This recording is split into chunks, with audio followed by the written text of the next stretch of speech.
As you're all aware, in 2020, the United States government will be conducting a census of the population and households and other things for the United States. Takes place in April, and you might think this is kind of early to start talking about it, but we've been working on it for quite some time, and it's none too early to get started on it. This census, there will be 3 ways to respond. There will be an online opportunity, certainly in writing and by phone as well. So people have several options to respond to the census.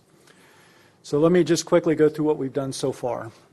Every year, period, not just the end of the decade, but every year, we respond to the annual boundary survey. The Census Bureau will contact us, ask us what boundary changes we've made to our city, and we respond to those. If we've made any, we send them ordinances and maps and things so that their outline of our city looks the same as ours does.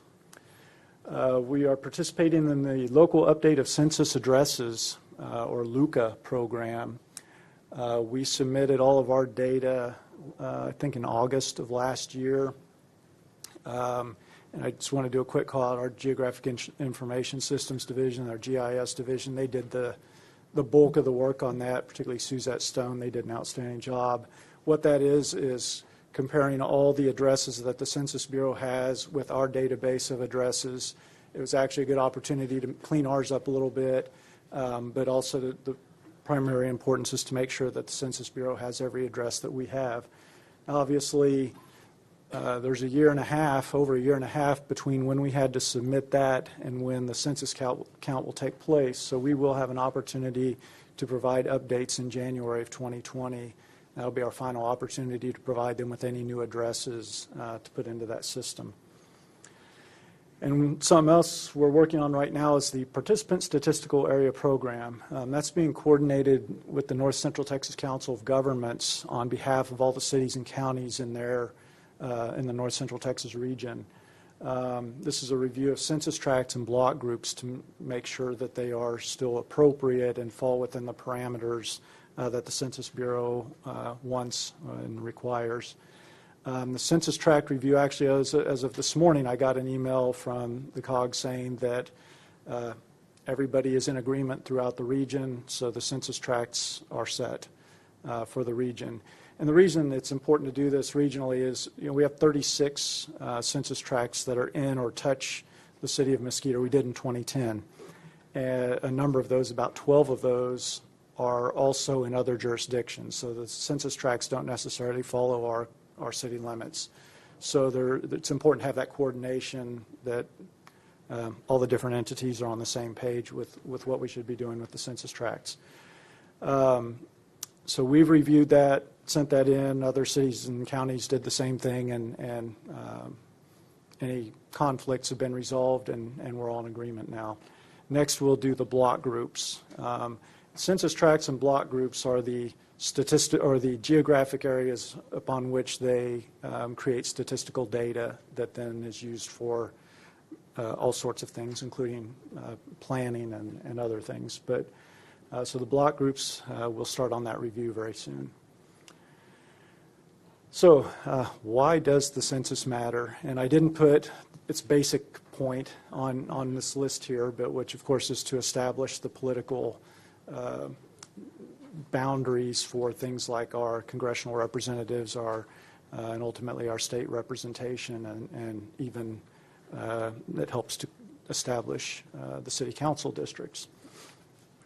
But outside of those political boundaries, it's estimated that $1,578 in federal assistance is lost to a community per year for each individual who's not counted in the census. So even a 1% loss, 1% undercount for the state of Texas will cost the state somewhere in the neighborhood of $300 million a year. More importantly to Mesquite stands to lose about $2.3 million a year in various federal funding by a 1% undercount in the census. So that right there is a good enough reason to be careful we get everybody counted. Federal government distributes about $675 billion based on census data each year nationwide. Texas receives about $43 billion of that. And then, of course, the Census Bureau then provides all that data that they collect to cities that allow us to do all sorts of work, all sorts of planning, not just cities, but other agencies and government entities throughout the area. So one of the things that the Census Bureau is asking cities to do, certainly we're not required to do it, but we think it's important. And what I want to talk to you about today is a complete count committee. So a complete count committee is a committee of volunteers, a group of volunteers whose purpose is to increase awareness and promote a complete and accurate response to the census. They can vary in size based on the size of cities. A smaller town may only have 3 or 5 people. A very large city may have up to 100. We're thinking, and we'll talk more about it later, maybe in the neighborhood of 15 for Mesquite. But these need to be people that in our community that come from a wide range of backgrounds and have a wide range of functions within the city and have the ability to influence or encourage people and are respected through the community. What the committee will do is serve as a local point of contact to help organize events, marketing strategies, raise awareness, all these sorts of things to help get people to respond to the census. And again, we should have a wide variety of people involved in the committee. And it will, once established, it will run through next April or May to ensure that a complete count is done. Several goals that the committee has, and I'll just go through these quickly, but obviously primarily is to increase the response rate, to come up with ideas and help designate places that residents can go to complete the census. For example, having stations at a library or in certain places of worship or schools or other places that people can go, maybe if they don't have computers or if they think they might need help or other things with completing it. Obviously ensure that everyone is counted, reduce the risk of an undercount,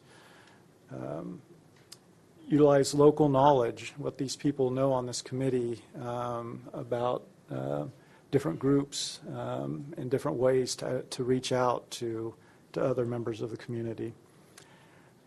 This next point's really important. There's a lot of education involved with this, and people need to understand that the census data that is collected is confidential by federal law, and it cannot be shared, it will not be shared with other agencies like the FBI or ICE or the IRS or any law enforcement agency.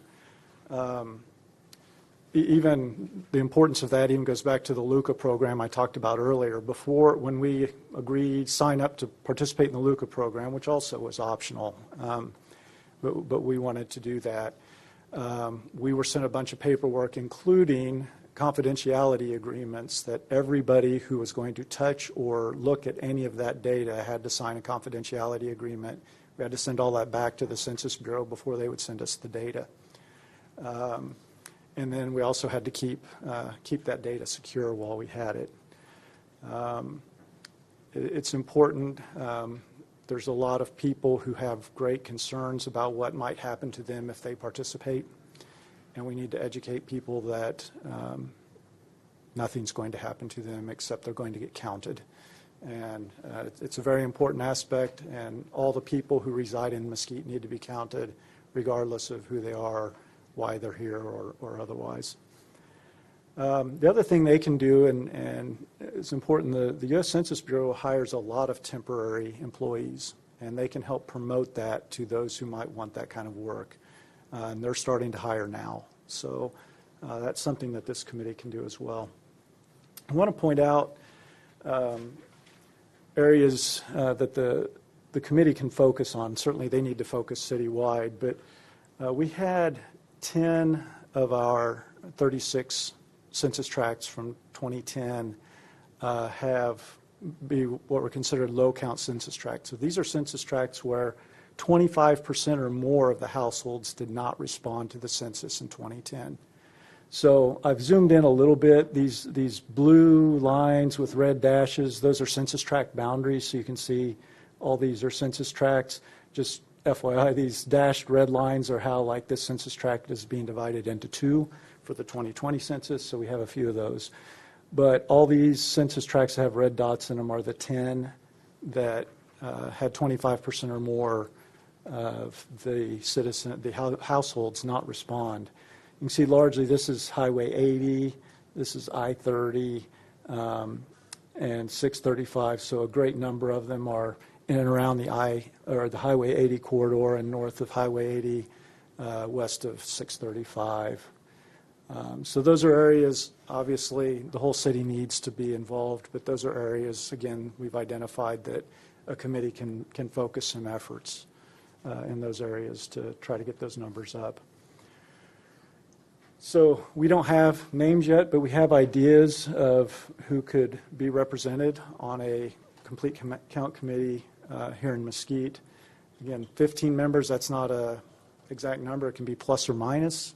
But looking at people representing PTAs, MISD administration, Eastfield College, Sharing Life and Mesquite Social Services, boards members or staff members, the Mesquite Ministerial Alliances, Crime Watch and neighborhood groups, the Hispanic Forum of Mesquite, NAACP, LULAC,